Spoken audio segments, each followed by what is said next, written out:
The second beta of Neverness to Everness has finally dropped, and the title is indeed how it says. We got our open world GTA-like gacha game with zero punishment on a 50-50. And yes, you did hear that correctly. Zero punishment on a 50-50. If you are summoning in the limited banner and you see the S rank, you will obtain the rate up character. But is this method of 50-50 with gacha really good? Well, that's exactly what we'll be going over today. It's also important to know that anything that I do say in this video is from the beta test version of this game. So if the development team decides to change how this works, then I will make a updated follow-up video. But for the most part anyways, this is just to give you guys a generalized idea of how the gacha system will work and how it looks like in Neverness to Everness. There's going to be a lot of information to sink in, so do your best to follow along, but I will try to explain it as best as possible. In Neverness to Everness, we not only have guaranteed characters on the limited banner to win, but we also have this unique Monopoly styled, no, let's just say sorry, because you're gonna be sorry if you waste all your summons and you don't get the rate up character. Or let's just say if you go max pity. Anyhow, we have a board styled gacha system where we actually have a little mini mascot who travels around the board with our summoning currency, except when you do pass go again, you don't get any type of rewards, which is kind of unfortunate, but that'd be kind of cool. As mentioned before,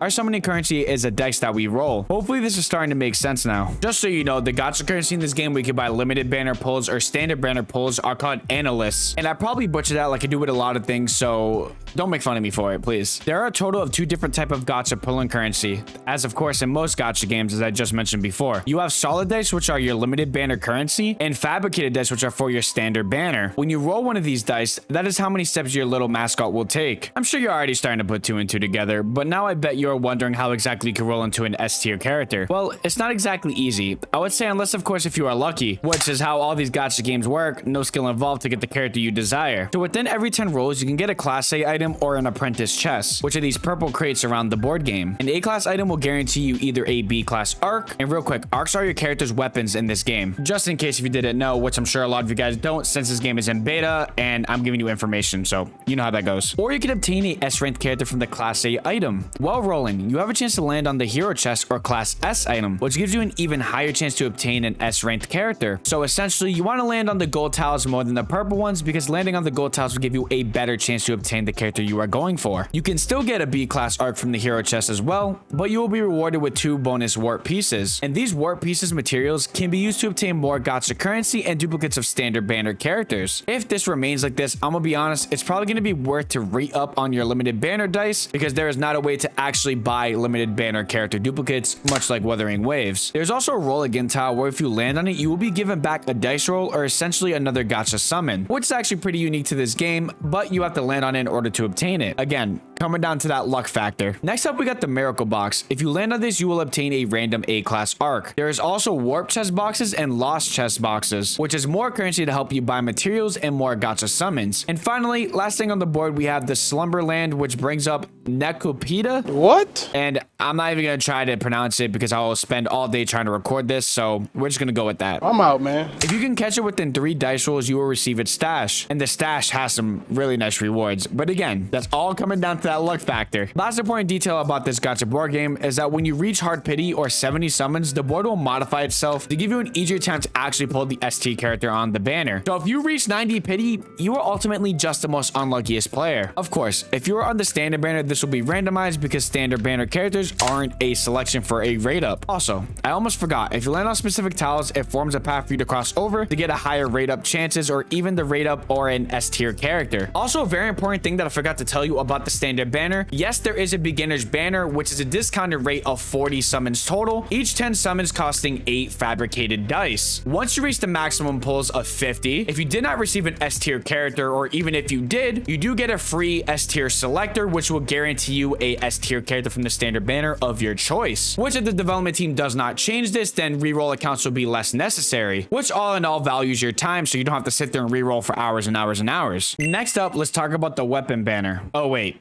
there is no weapon banner. Yeah, you heard that correctly. There's no weapon banner. However, there is a way to get S-ranked arcs for your characters using what is called a tri-key. Tri-keys essentially are your currency for the weapons, but what about the banner? I think the reason why the development team didn't make a Monopoly-styled arc board game for the weapon banner is because then they'd be giving up way too many arcs, which can kind of lead to the game being unbalanced in a way. So you find the mini banner is what I'm going to call it in your store. In the arc selection or shop, if you will, you can either gamble with 10 tri-keys to go for the limited character's weapon. After summon number 6, you are guaranteed an S-class arc within 60 trikeys. Then after your 8th summon or 80 trikeys, you're guaranteed the rate up arc. So kind of an interesting way to set up the weapon banner system here, but honestly, it's almost like you want to go to max pity so you can get 2 arcs instead of 1. But of course, winning in the first 10 summons, kind of like how I did right here, is probably going to be ideal as well. So that way you can get more limited banner arcs rather than just the standard ones. So it's almost like there is no 50-50 loss in the weapon banner either, or a 75-25, but there's probably like a 75-25 in the first 6 summons. However, if you don't end up getting that S tier limited banner arc, then at least you get 2 of them, and there's not really a 75-25 loss that feels like you have to resummon 90 times to get it, or 80 times. I would say for the most part at first glance, the weapon banner system is kind of free to play friendly, but it's all going to come down to how many trikeys are actually readily available and how to obtain them, which I do not have much information on yet, but we are just going to have to see within due time. You can also use this gacha currency to purchase other S tier arcs, but they cost 25 trikeys, so you gotta decide whether or not it's worth wasting them on the limited or getting another one from the shop. But you and me both know 99% of gamblers quit early, so we always gotta roll for that limited one, and that's just facts. But for how free to play friendly it's gonna be, it's all gonna come down to how often we get these trikeys. You can also trade in other various materials for more arcs that are S tier under the arc exchange tab. So from playing the second closed beta, I can give you my honest opinion on what I think of the new no 50-50 gacha system that Neverness to Everness is trying to push, and whether or not if it's a hoax and if it's even worth putting your time into as a free-to-play player. So if you want the TLDR, I think there's other areas where this game needs to make improvements on, and the gacha system is not one of them. Actually, I think it's one of the most fairest gacha systems out of all of the games I have personally played. I mean, there is no way for it to not be, since you don't require over 90 summons for a limited character, which is for the most part very good. Also, being able to visually see your summons is actually something that is different from other gacha games. Having a Monopoly board game makes it a tad bit more exciting to do summons, at least for me. However, I will say a small critique: I wish when you got an S tier character there was a bit more something that made us feel that we genuinely won. You know, a little more chef's kiss, a little more pizzazz, make us feel like we really won on the S tier character. But maybe this is a personal preference, I don't know, you guys tell me in the comment section down below. However, take my small critique with a grain of salt, because I think overall the concept of the whole entire board game and how there's no 50-50s is for the most part kind of exciting, because it's actually something new that we're dealing with here. Makes you more excited to get to that summoning phase, you know, rolling a dice to see if, hey, maybe I land on the correct tile and maybe I'm lucky, and you get to visually see it if you want. Of course, if you wanted to skip and you didn't want to do it with the animation, there is a skip button, but I'm not sure one person who really does that in gacha games when they are summoning. But hey, to each their own. I also want to bring back up the fact that out of 90 summons you get a guaranteed limited character. If you do the math in most gacha games that have a 50-50 gacha system, you can have a max of 180 summons until you get that character you really want. With no 50-50 loss to obtain a limited character, your roster of characters will be more 5-star limited characters over other gacha games that implement this 50-50 system. Unless, of course, if you're one of those players that luck dip the system and win every single 50-50 and have early pity for the most part, then you may not be so lucky. It's important to mention as well that Neverness to Everness is an open world gacha game, which means there will be lots of possibility to earn free gacha currency. As we have seen with most open world gacha games like Wuthering Winds and Genshin Impact, there's just a lot of things to do and get done, which involved getting that gacha currency. And I'm sure with Neverness to Everness, as updates go by, there's going to be a lot more things to do around the city that's going to involve gaining more gacha currency over time.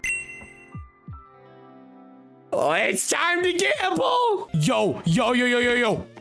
No! Oh my god, I swung my camera around. No! We almost got the S rank! Bro! Give me a 5.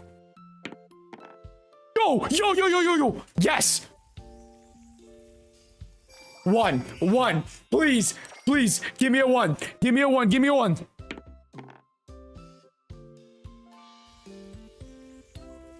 Oh, dude, the gacha hates me so much.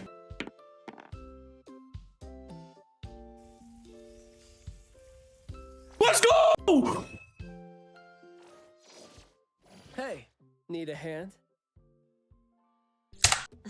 Who's that? None of your business. Yo, I should have chose the guy character, bro. I regret it, bro. I'm sorry. Let me go back. We gotta go back. Well, that is all I have for Neverness to Everness's gacha system. If you guys did enjoy this video or you found it useful so that way you have a better, proper understanding of the gacha system, make sure you leave a like. It does help me out and it supports the channel. And if you want to see more videos by me or maybe catch me live on the weekends, make sure you smash the subscribe button and turn on post notifications so you never miss a video by me. Thank you guys for watching. I'll see y'all in the next one. Peace out.